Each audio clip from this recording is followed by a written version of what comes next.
Hey everyone, I hope you're all doing well and taking really good care of yourselves. Today is December 2nd that I'm recording this video. I hope that the month of December brings in peace, blessings, love, and abundance to all. We certainly have a lot going on. We are coming up on the total solar eclipse, new moon in Sagittarius in just a couple of days here on the East Coast, December 4th. I've done a separate video for that. It's linked below if you want to check that out. You may want to listen to that. The energy is intense. Also, there is going to be a Venus retrograde video specific for this coming Venus retrograde cycle that is significant. So that is also linked below. And then I also have detailed readings for each zodiac sign, which will be available for purchase and download. But the main video for Venus retrograde is available to anybody. That is also linked below.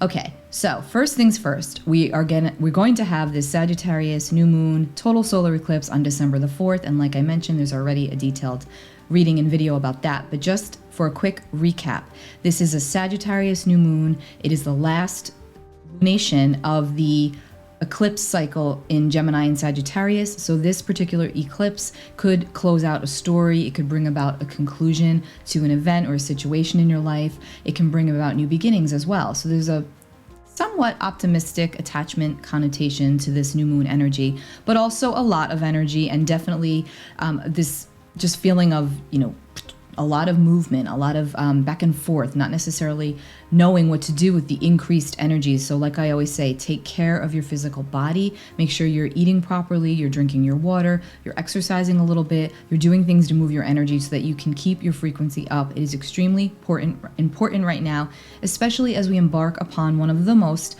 stressful months of the year always, and then considering what's going on, even more stressful. But take really good care of yourselves and take care of one another as we move throughout this month. So in this video, we're going to be talking about the rest of this month leading up to the full moon in Gemini that takes place on December 18th. We're going to talk about the energy from the total solar eclipse onto that full moon. And then I'll probably do a separate video for the end of the month and the winter solstice because it's a lot. There's a lot going on. So, I like to do this in digestible chunks, also according to how I feel the energy. And so I hope that this helps you make sense of some of the things you may be feeling and or experiencing, or just that it gives you a little bit of insight. So on December 7th, just a couple of days after the eclipse that we're going to have, Venus will be at her highest altitude in the evening sky. She will be magnificent to look at. You can already see her now if you go out there, as she is an evening star. And again, I've talked about Venus, her retrograde cycle in detail in that Venus retrograde video, so I'm not going to do too much of that here. But the night of the 7th would be an amazing night to do some kind of a ritual for what you want to attract in regards to your love, your money, your values, because that's what Venus rules over. Now, Venus is in her shadow. She's going to station retrograde on December 19th in Capricorn, and she will remain in her retrograde status until January 29th, but she will be in Capricorn until March. So that's a really long time for Venus to be in Capricorn. And of course, this is due to her retrograde cycle. But while she's in this retrograde, she's going to be dancing around with Pluto. And Pluto, as we know, drives up the intensity of whatever he's a part of. And so when with Venus and when with Venus in Capricorn, what this basically means is that our relationships, what we value, who we value, our power dynamics, what we breathe for, all of these things are coming up for review anyway, because Venus in Capricorn going retrograde is saying, let's re-examine things. Let's re-examine the quality of our power, of our relationships, of what we value, of our money, of our finances, and what we're doing with it, how we're working with these areas. So that's going to happen naturally. It's like a big review process. And yes, people from the past can come back into our realities when we're under a Venus retrograde, more so than Mercury retrograde, contrary to popular belief, because Venus again dictates relationships and connections. Now, that doesn't mean if something comes back in, you're meant to re-engage with it, especially if it's toxic. But what it does mean is that you may be just re-examining that relationship for final closure, or yes, in some cases you will rekindle certain connections. But again, this is all likely under this Venus retrograde, and as she's dancing with Pluto, she's also going to meet up with Pluto exact on Christmas Day. So that should be interesting for holiday gatherings. So just remember, there's an intensity present here. If you're irritated or aggravated with a family member, a loved one, and you're spending the holidays with them, it is quite possible that they will say something that gets your goat, or something very deep could come up. A truth could be revealed to you. This could also have the potential to be very healing, because Pluto is the planet that's like having psychotherapy, which really isn't ever any fun, but it's also very healing. So there's an element of that to this as well. That's why I always say, it's always a mixed bag. It's not always the negative or the positive. I always feel that it's both, and it's about the way that we work with the energy that really does dictate how things move along. So practice the pause, get outside and take deep breaths if you're triggered by anyone or anything, count to 10, and just deal with it and breathe through it and then go back. Because remember, we are also in Sagittarius season. Sagittarius always wants the truth. And gotta love Sagittarius, but the shadow side is that they do always think they're right, that their beliefs and their truth is the only truth. And so it's really important not to get caught up under that energy, especially because we're dealing with some other tumultuous energy at this time. Now, further aggravating this Venus-Pluto alignment in Capricorn is our little instigator friend Eris, who's been squaring Pluto in Capricorn for the better half, or if not the whole year of 2021. And we've talked about this a lot. So again, like I said, people will be poking at you. You may be the one poking at others. There's this quality of instigation that could be very present. Or again, it could just be, remember, because Eris's main goal was to be heard, and that everybody has a voice and everybody gets to be heard. So again, this could be very positive. Like maybe you find out about a family member you didn't know existed, or maybe you find out something that you never knew about the family, and it comes out at Christmas dinner. I just keep focusing on the Christmas factor, the holidays, because that is when this alignment is hitting, as December 25th. Now again, Venus will go retrograde December 19th, but we're already feeling her effects because she's been in shadow since November 17th. She goes retrograde on December 19th. She's going to align with Pluto. She's going to dance around with Pluto. And then she's going to go direct on January 29th. But again, for much more about that Venus retrograde, click on that video below. On December 13th, Mars will leave Scorpio and enter Sagittarius. Now, when Mars enters Sagittarius, on the positive side, it gives us a lot of energy and drive to complete tasks and accomplish our goals, and we get much more motivated because Mars is now in a fire sign, coming off of the intense and deep probing waters of Scorpio. And, it does seem like Mars has been in Scorpio for quite some time, doesn't it? At least I feel like that. But now Mars is going into Sagittarius. So again, a lot of excess energy. Make sure you're taking care of the physical body. If you feel that, exercise, get it out. It's really important to do so that it doesn't come out in a disruptive manner. Now, Mars and Sagittarius on the shadow side, I love my Sagittarius folks, but the shadow side of Sagittarius is that they do have a tendency to always think that their way is the right way. Absolutely. And it doesn't matter about what you think or what you feel or what your beliefs are, because their belief is the belief. They may let you have your opinion, but they'll definitely also duke it out with you so that you can understand why their way is still the right way. So sometimes it's an endearing quality of Sagittarius, and other times it's not so endearing. And under this energy, with everything that's going on, it is wise to try to remind yourself that things can get heated quite easily, quite quickly. Somebody can say something even online, especially online. You see it all the time. Just don't go there. It's not worth it. The energy's tumultuous enough. We're in the middle of a lot of restrictions that are taking place again as I record this today. We're hearing a lot of different things, and that's also ramping this energy up even more. So again, remember, everyone is feeling it. Everyone is stressed. Have compassion for yourself, of course, but have compassion for others and allow people to come from the space in which they're in. Don't argue, it's not really worth it, okay? So with Mars and Sagittarius on the same day, Mercury is also going to enter Capricorn. So again, when these inner planets switch signs, they're close to the sun, they're closer to us. We do feel this. And so sometimes it's just simply excess energy in the body. Other times it's experienced in different ways. Now, Mercury going into Capricorn, coming out of Sagittarius, Mercury in Capricorn is a little more factual. So Mars in Sagittarius may just want to act. Mercury in Capricorn's like, well, we need to think this through and make sure it makes sense, and that this is the right way, and that this is going to bring us more towards our end game, our end goal. And so that can be positive, right? Now, when we're dealing with Capricorn energy and Saturn energy like this, just keep in mind that, not Saturn, I'm sorry. Well, Saturn rules Capricorn, but I meant to say Sagittarius. So when we're dealing with Mars in Sagittarius and Mercury in Capricorn and Saturn rules Capricorn, okay? When we're dealing with this kind of an energy, it does also govern our skeletal structure. So it's our bones, it's our joints, it's our teeth, it's our hair. And then Sagittarius is the thighs and the sciatic nerve. So if you're feeling soreness, fatigue, muscle fatigue in these areas of the body, it could be energetic, could be. You always want to make sure that you're okay. But, provided that you are and you're just feeling like that for a couple of days, or, you may want to look into your chart and just for a fun fact, see what's going on with those planets. And maybe you have Mercury in Capricorn, or if you're a Capricorn sun, you may feel these things in the body. Okay, so that is, and on the 15th also, there's a lot of things centered around the 15th. On the 15th also, Mars will oppose the North Node, because Mars will be in Sagittarius opposing the North Node in Gemini. So again, there's this feeling of, where am I going? What's the future here? Because North Node's the future, Mars is action. In Gemini and Sagittarius, there's this feeling of, I need the truth. I want to further my knowledge. I want to further my education. I want to go on that path. It's time. It's time for a journey. That's what this energy speaks to. It can give a strong drive and determination, and it can also give a more clear sense of purpose. But again, the energy's wild, so just take care. On that same day, on the 15th, Mercury in Capricorn will square Chiron in Aries, and Chiron is actually going to station direct on that same day.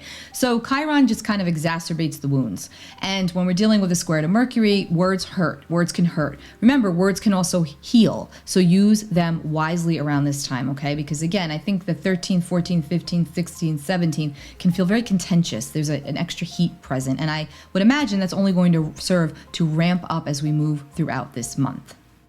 And then we will get to the culmination of these energies, which will be on December the 18th. We will have our full moon in Gemini.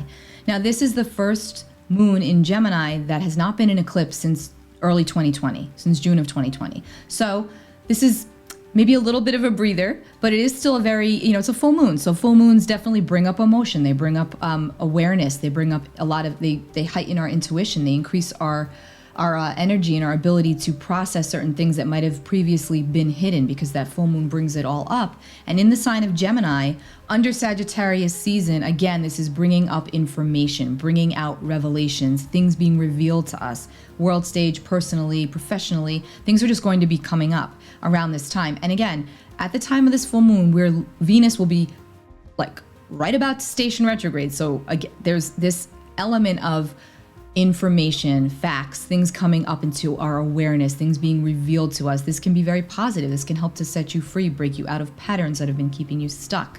There could be a lot of restructuring that takes place around this energy. Now, this full moon will take place at 11:36 p.m. Eastern Standard Time on December the 18th. So in some parts of the world, it'll actually be on the 19th, but on the East Coast here, it's going to be on the 18th.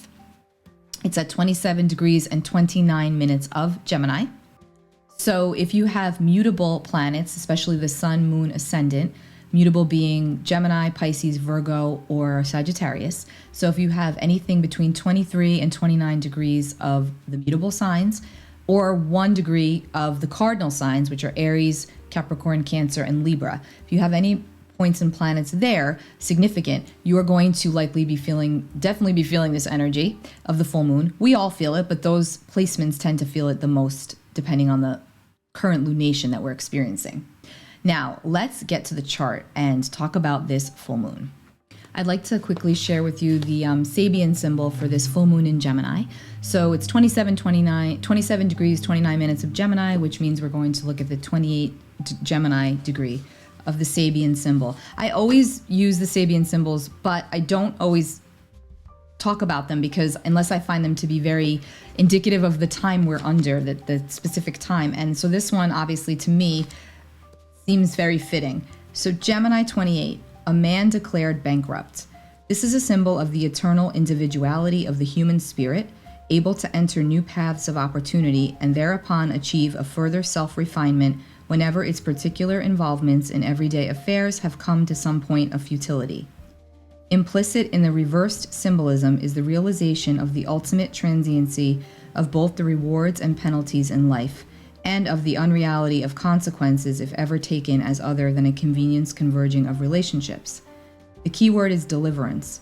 When positive, the degree is an effective and overall resourcefulness in even the worst of situations, and when negative, a willingness to dodge every responsibility and betray the very core of self. So I found that very profound because we are dealing with Venus retrograde. Venus does speak to the financial systems. We are seeing this play out on the world scale. There are things going on with the money, let's be real here.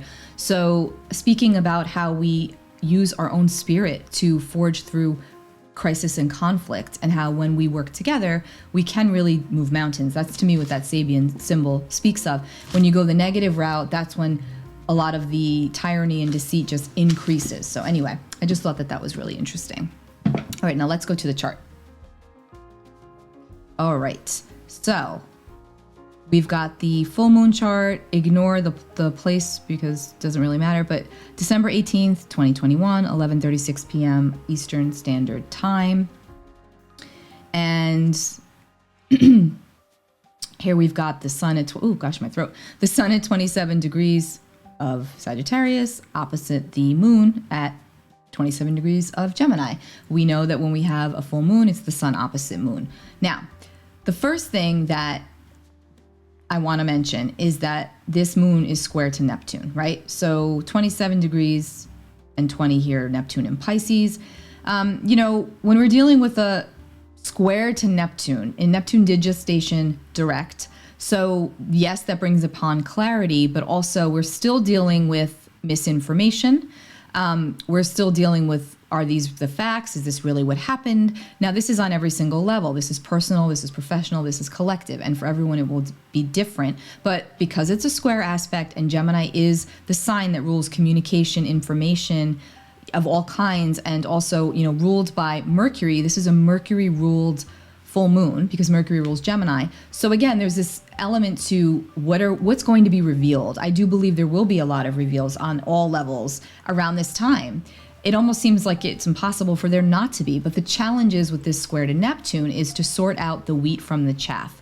Now, on the positive side, to use this energy to your advantage, spiritual practices, creative energy, meditation, you know, really dropping in to your body and feeling and listening to what it has to say to you.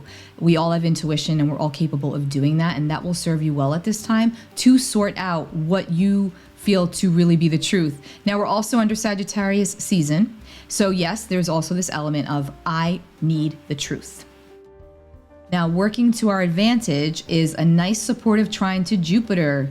Good fellowship, benevolent Jupiter here at 28 Aquarius, tightly trined to this full moon in Gemini at 27 degrees. So again, Jupiter expands everything. So he's expanding our horizons, he's expanding our knowledge base, he's expanding the information, he's giving us hope. So that's really important. There is still, no matter what else is going on right now, it's important to hang on to your hope and have faith and just trust that things will get better. They have to. I mean, when you're down, you can only go up, right? So that's going to be, let's hope that that's the case. Let's put that out there into the universe. Mercury and Gemini are the mind and manifestation. So let's manifest wisely. Let's put only out what we want to happen around these times, because words and thoughts have power.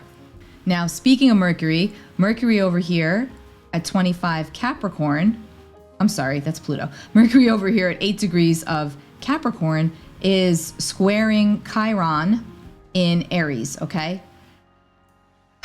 Now, it's an exact square. So again, I spoke about this before with that Mercury Chiron square.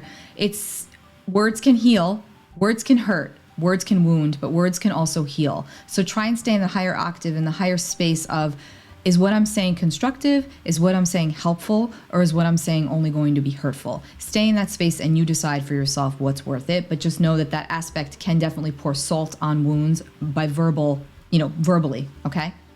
Now, we also talked about Eris squaring Pluto, which has been an energy we've been under for quite some time. You're probably tired of me talking about it.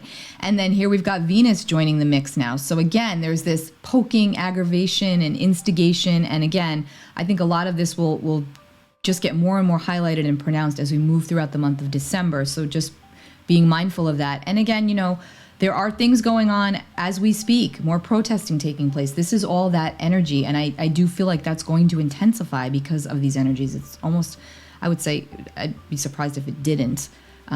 So again, peaceful. Let's try to keep it as peaceful as we possibly can, and don't get involved if you don't need to. Absolutely take care of yourself, because again, the energy is just a bit contentious. Now, Ceres, who is the goddess of agriculture and crops and grains and food in general, Ceres is conjunct the North Node in Gemini. Ceres is in Gemini conjunct the North Node. So this speaks to the future of food. And also, let's remember, Uranus is in Taurus, which is also food, and potential changes to the food supply and to the food systems. And so with Ceres and the North Node in Gemini, there could be some communication that comes up around this arena. And we already know, we've been reading about it and seeing about the boats docked at port and potential shortages. So, you know, again, like I always say, forewarned is forearmed. It's nothing to panic about, but you may just want to have, like, you know, a couple extra jars of peanut butter, or, you know, canned tuna, or whatever it is that is non-perishable, things that you can eat, if just in case wherever you are in the world there's a couple of days that you're not able to get to the store or have things delivered. At least you know you have some stuff to fall back on. Just a little tip. I mean, again, I think most people have already been doing that, but just a reminder. Doesn't mean it's going to happen, but we are dealing with the future here. Ceres conjunct the North Node could also be very positive. Okay, I'm going to keep it on the positive side, but still there will likely be information revealed to us around the food supplies, the food systems. I think one of the biggest takeaways with this full moon energy is just, you know, it's not just this full moon, it's the whole month of December.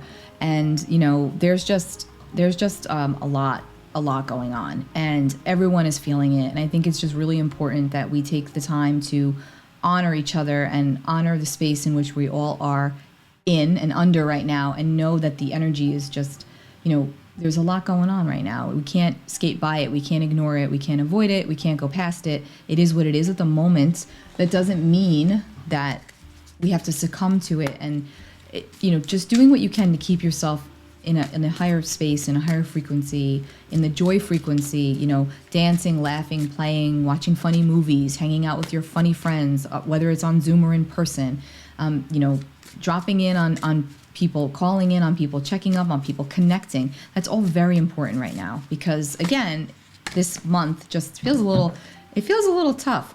Okay, I'm not gonna lie, I got the Ten of Swords again. I got this, I think, in one of the last videos that we did. I think it was for the eclipse, which was that, like I said, it's linked below. And I'm sorry, I can't speak today for some reason. It's linked below, the December 4th total solar eclipse. I believe I pulled this card again. So here we have it, the Ten of Swords. Yeah, I mean, this month can definitely feel like a little bit burdensome, but there's also going to be moments of sweetness, of course. It's not going to all feel bad. It's just going to feel a little stressful. And again, the holiday time is stressful anyway, with the feeling like we have to buy gifts, we have to spend money that we may or may not have. So just remember, little gestures go a really, really long way. I hope that you all take really good care of yourselves. I will definitely be back with another video around that full moon, going into the winter solstice and the entrance of Capricorn season. And we're going to talk about the Saturn-Uranus square. The third and final one that will close out December is actually going to be on Christmas Eve. And that will also carry us into next year's energy. So I'm going to wait. I'm going to hold off on that and do that in another video. Take really good care of yourselves. And I'm LisaSalvatore.com. You can find me at my website. Bye.